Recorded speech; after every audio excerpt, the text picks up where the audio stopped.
রাজার ঘরে ছোট রানী এলো পদ্মাবতী, রানী পদ্মাবতী।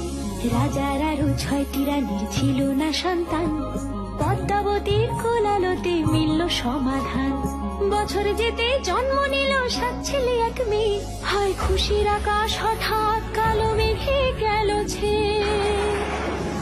হিংসেতে যায় জ্বলে পুড়ে বাকি 6টি রানী, যুক্তি করে ঘটায় ওরা 7 কুমারের হানি। সুযোগ মতো 7 ছেলেকে মাটিতে দেয় পুঁতে, বাঁচে একা পারুল, ওরা পায় না তাকে ছুতে। ধাইমা বাজায় সেই মেয়েকে বড় করে তোলে, 7 ভাইকে পায় যে পারুল 7টে চাপা ফুলে।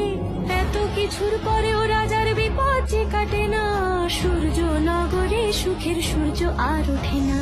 হিংসা বিবাদ বিচ্ছেদ আর প্রেমের কাহিনীতে পারুল বোন কি পারবে 7 ভাই চম্পাকে জাগাতে?